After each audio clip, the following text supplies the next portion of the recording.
happiness. Happiness. You know, I'm here actually to talk about it today, to talk about happiness at work and why it is important. And I'm also here today to express my strong belief that those companies that are happy, those that convey meaning and that create an environment for employees to thrive, are going to outperform their peers and are going to last longer. But those are very big words, aren't they? So let's just start maybe with smaller words. Let me just share with you my personal story towards happiness. So it all started when I was 5. You know, my grandma actually, you know, she saw my assignment with numbers, and she gave me a calculator, a math calculator, similar to that one. And you know, I was playing with numbers all day. I was 5. I was even actually writing like Roman numerals, like those there up to 100. It's like, I loved it. I know, yeah, true. I was kind of a weirdo, maybe, but you know, that was me, right? And you know, that kid, as he grew up, he kind of became, you know, one of those good students, one of those that was expected to get good grades, to go to a good university, and he actually did so. He graduated with honors from high school. He did the same in ESADE. He eventually went to Harvard Business School and got his MBA. And he got a good job at McKinsey. Probably most of you have heard of it, management consulting firm. And now you may say, wow, Carlos, you made it. You were successful. You got good grades. You got a good job. You probably made good money. But did I really? Did I succeed? You know, the point is that little kid, he actually was playing with numbers because he was having fun doing so. But somehow as he grew up, expectations also grew on him. And eventually he started to study not only for himself anymore, but also because that was expected of him. If not, otherwise it could be seen almost like a lost opportunity, wouldn't it? But one day, that kid came back and said enough. He was tired of working 12 to 16 hours a day. He was tired of spending 4 nights a week in hotels around the world, just trying to improve the world. And for what purpose? You know, don't get me wrong, the intention, I think, was right, but do you truly believe that a man can do something true to his heart, to the benefit of society, if he feels anxious, if he is tired, if he's even angry? That's how I felt. So I would not do that anymore. And that's why I decided to break with everything else that I had done until then and start over again. That day, I made a decision that whatever I would be doing going forward, I would be doing it to be happy and to have fun, because that's what mattered to me. And so, funnily enough, that's what I'm doing today. I'm trying to help others with a couple of friends, and we've launched a company to inspire others to be happy and have fun. But let me tell you another story, much more interesting and inspiring than mine. And the other day, actually, well, my girlfriend, Laya, she's a physiotherapist in Perpignan, down there in the south of France. And she's not a common physiotherapist. She works with patients that have had severe injury or paralysis after a car accident or a stroke. And she was telling me that incredible story about one of her patients. And she was telling me that before the accident where he lost his leg, he was kind of a dull man, pretty much like this one on the picture, a man that he would not believe in himself, he would not be happy, he would kind of not be active at all. But interesting enough, that man, after the recovery, he somehow finds strength and said that he was going to climb up the Canning Wall. I don't know if you guys know the mountain, but it's a mountain in the south of France, one of the highlands there, around 2,800 meters of altitude. I know it's not the Everest. But, you know, I can tell you, if you take a closer look, that it's not like climbing the Tibidabo here in Barcelona. Right? So, you know, the question that I had there, and you know, especially after knowing that that man recognized to my girlfriend that he did not believe he would climb that before the accident. So when he had the 2 legs, he could not climb that. That's what he believed. Right? How could an ordinary man like him be able to achieve such an ordinary thing, considering his condition? And it's that man, I think the mindset shifted somehow. He connected to some kind of inner force within him that at the same time was connecting him to his strength. Somehow, he made a decision, right, that he understood, better said, that to be alive, to be happy, to be fulfilled, depended more on himself than anything else, on his attitude. And that day, when he decided that he would climb up the Canning Wall, he made a choice to be alive, to be happy. And, you know, probably you've heard many of these stories where, you know, there's this man facing some difficulties in his life, and then something happens all of a sudden, he changes paths, and then he's on the right path to be happier in life, right? And it's normal that you've heard those stories, because I'm pretty sure that if we were to ask a set of people what they want to achieve in life, we'd kind of get a set of answers like this. Maybe grow a company, get a good job, find a girlfriend, be healthy. But I'm also pretty sure that if we were to keep asking why they wanted to achieve that, we would hear the same thing from all of them. I want to be happy. Because that's in our inner nature as human beings. We want to be happy. That matters to us. Because how many of you actually want to be happy in life? There you go. And at work?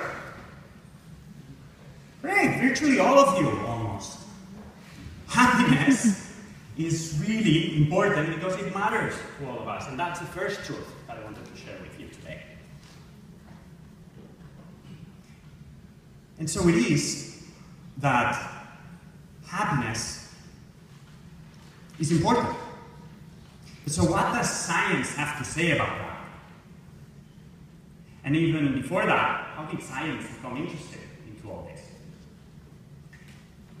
I'm pretty sure that most of you have heard about Maslow's pyramid of needs. That it actually looked into understanding what motivated people. Now it basically says, very simply, once people have met basic needs, just like food, safety, then people look for higher level needs, such as sense of belonging, recognition, fulfillment. And that actually is telling us a very important message regarding the science of happiness. Buying a Ferrari is nice, like Rod would say, but it's not what's going to make you happy. But what you probably don't know is Maslow's story. And there are a couple of interesting facts that I wanted to share with you. The first one is that he grew up an unhappy child. And in his own words, he said, I was a little Jewish kid in a non-Jewish neighborhood. I felt alone and unhappy. I grew up in libraries and among books. And the second fact is that apparently that unhappy childhood kind of created in him that amazement towards fulfilled people. And he actually studied them, and he even built relationships with some of them. We're talking about people like Einstein, like Ruth Benedict, like Max Wertheimer. Again, a person deprived of his own happiness.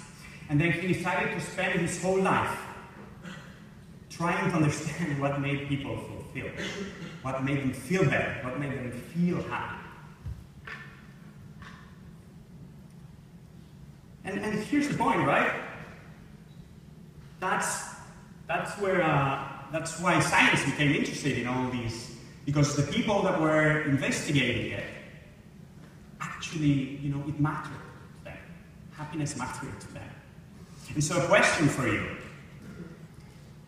Is there maybe a relationship between where we struggle in life and what our purpose in life is? And so it may be so, because the story of Martin Seligman, one of the key promoters of positive psychology, also relates to that. His research interests also link back to important life events. His teen years were tough. His father suffered from a stroke at 13 years old and got completely disabled, and the father was 49. And also when he went to Albany Military Training Academy, he also felt completely rejected by his peers.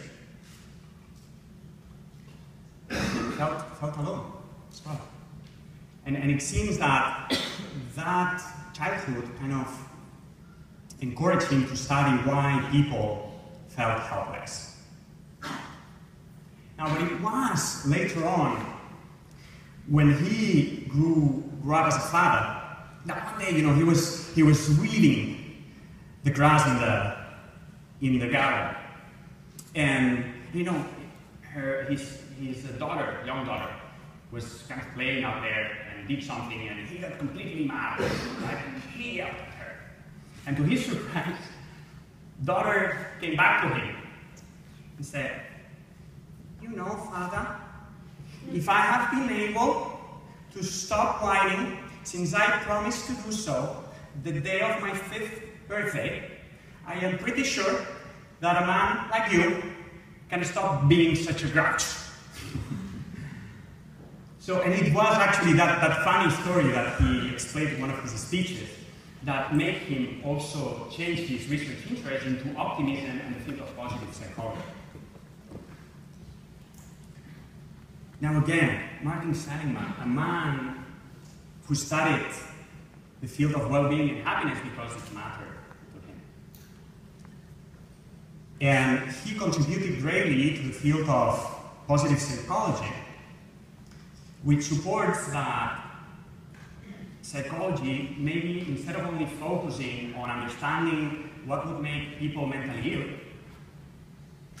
and solve that, maybe we should also be focusing on what made people feel better, have well-being, be happy.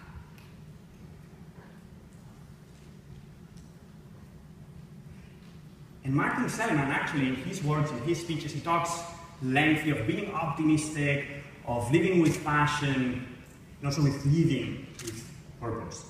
And that's also how he lives his life.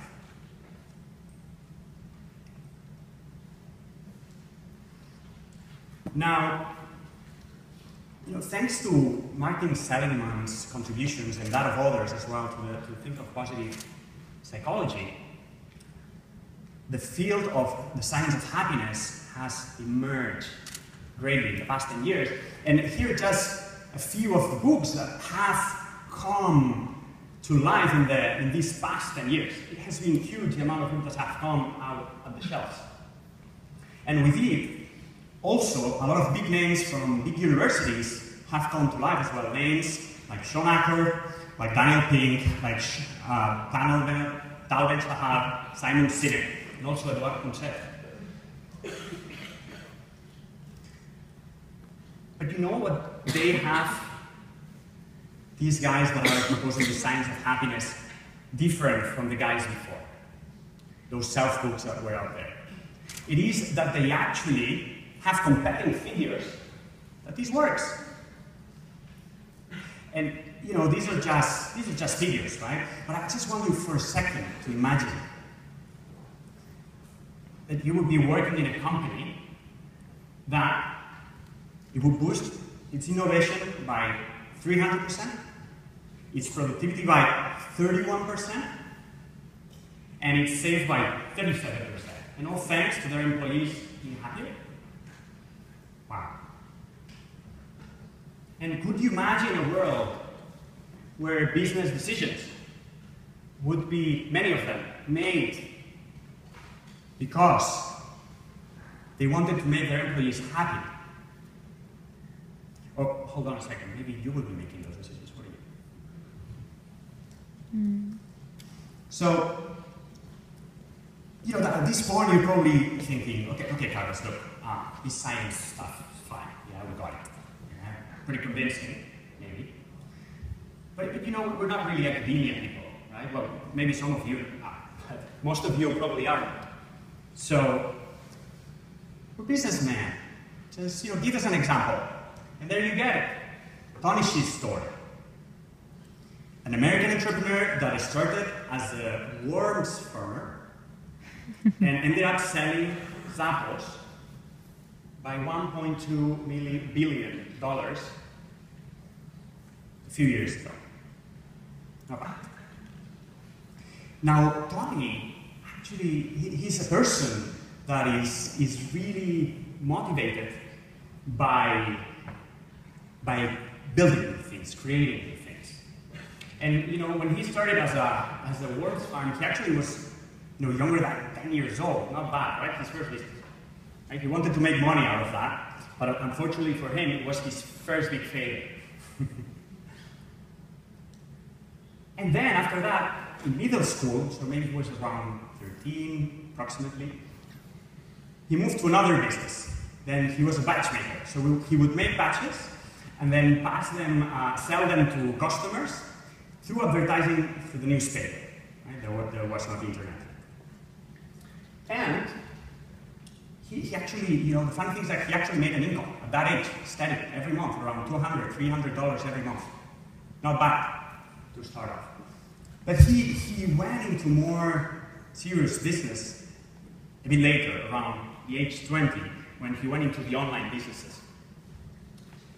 And it was in the first venture of those online businesses that he actually made a huge mindset change. Link Exchange, kind of an online platform for advertising. Now, in Link Exchange, they were having a lot of fun at the beginning. They were hiring friends and friends of friends, and then so many friends that in the end, they actually ran out of friends to hire. And what happened then is that they had to start hiring because of the skill. Makes sense. But, funnily enough, one day, our friend Tony almost, snoozed that alarm clock to death. Right? He almost killed it. Right? But why? Why would he do that? Well, because he didn't want to go to work anymore.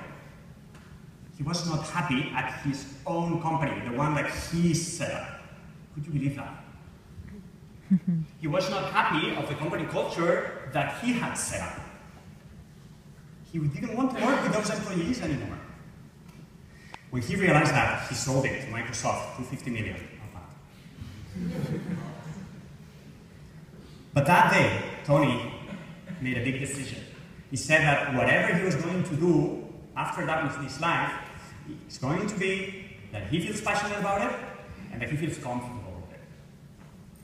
And there, Zappos came to the picture. I don't know if you know Zappos, but it's basically an online shoe company. Huge in the US.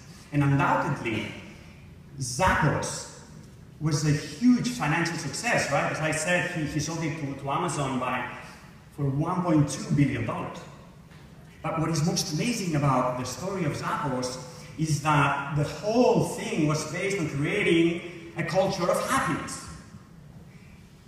In Tony's own words, Zappos' business model is happiness.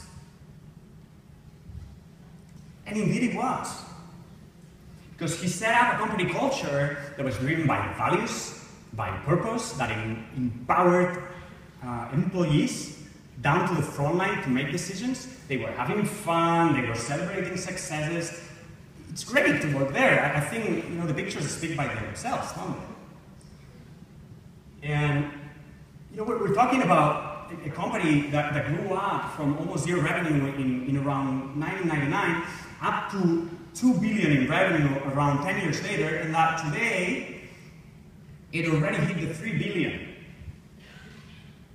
figure. So definitely a huge success. And it was such a success that he wanted to go out there and tell the story. That's why he wrote a book and founded Delivering Happiness, which is the movement in which I'm devoting my time today to inspire passion and purpose in the world. And this is just but one example. Big, but one. So I thought that maybe if I would share a little bit more figures with you, my point would come across a little bit better, which is that happiness works in practice. And what you can see in this slide is how best places to work, companies, outperform their peers for a continuous period of time. They are the line above. And in this other graph, you can see how those companies that have brand that is geared towards meaning, purpose, which is a very, very important component of happiness, also outperform their peers. So could it be true that those big words that I used at the beginning of the presentation, that happy companies, those geared towards meaning and creating an environment for employees to thrive, will outperform their peers and will last longer?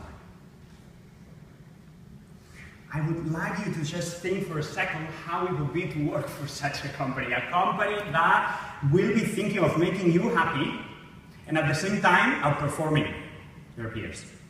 Just think about that for a second.